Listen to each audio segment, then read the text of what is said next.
Hey everyone, welcome back to a new video. Today we're diving into a full sketchbook spread and the theme is hands.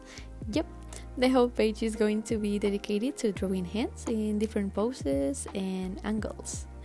I know it's not the most out there or creative theme, but honestly, this is something I've been wanting to do for a while. Plus, it's such a useful practice. Hands are tricky, expressive, and honestly pretty satisfying to draw once you get into it.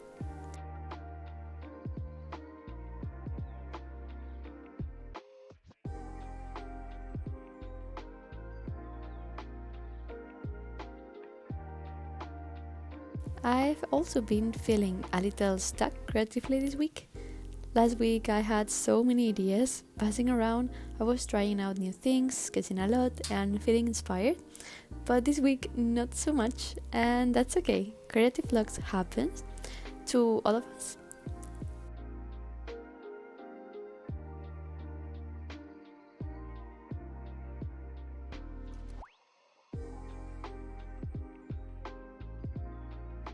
When I get stuck like this, one of the best things I can do is focus on practice instead of trying to force myself to come up with some big creative idea. Drawing something specific like hands, torsos, feet, or even objects is such a great way to break out of that block. It's low pressure and it lets you focus on improving your skills without worrying too much about the final product.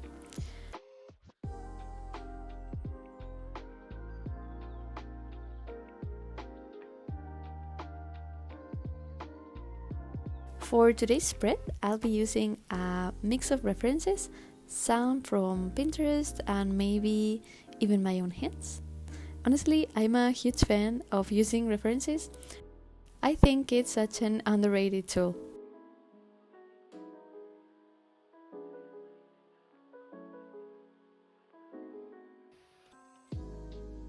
When I was younger and just starting to take art seriously, I remember hearing a lot of negativity around drawing from references. People would say things like, it's not real art if you don't draw from imagination, or using references means you're cheating.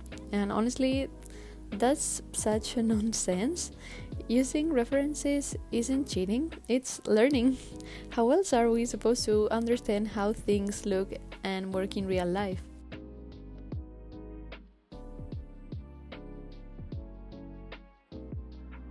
Studying from references help you build your visual library and train your brain to recognize shapes, proportions, and volumes.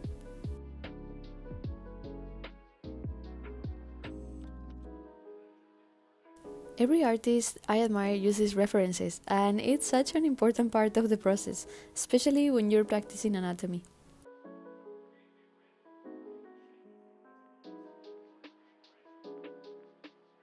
Speaking of anatomy, I have a little tip for drawing hands that's been super helpful for me.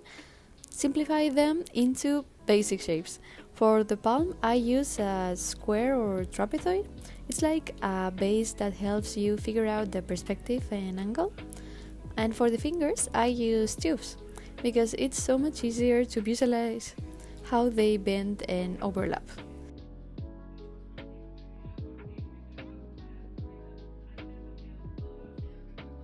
This approach makes drawing hands so much less intimidating, especially when you're working with tricky poses like foreshortening.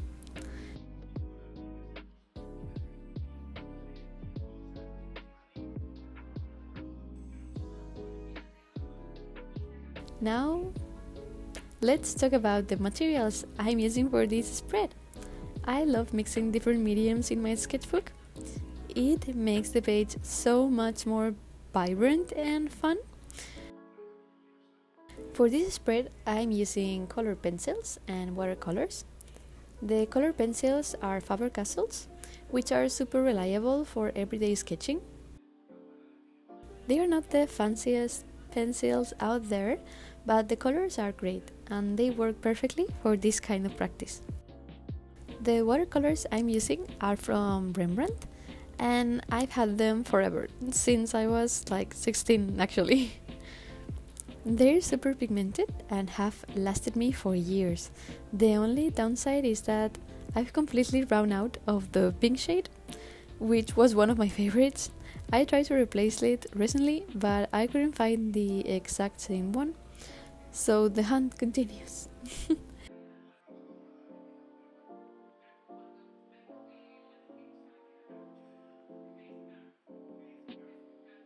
I also wanted to mention why I love drawing hands so much.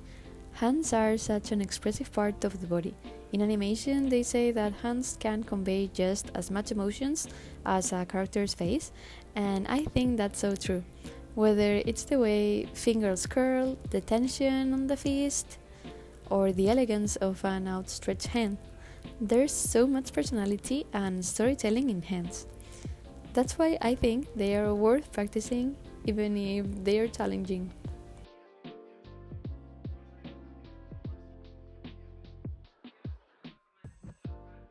And speaking of challenges, I know a lot of us feel intimidated by certain parts of drawing, whether it's hands, feet, or perspective.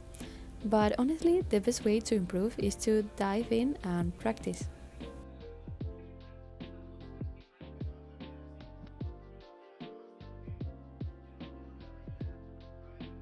It doesn't have to be perfect, it's all about learning as you go. That's why I love doing these focused practice sessions in my sketchbook. They are not just helpful for improving your skills, they are also a great way to fill up your sketchbook with something productive and satisfying.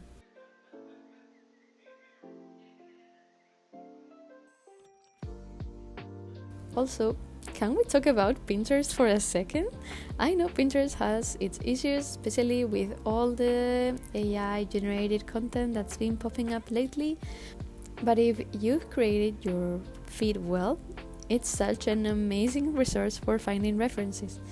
I found so many cool hand poses on there: hands in profile, hands holding objects, hands in dynamic poses, basically everything you could ever need. It's honestly my go-to tool for inspiration and references.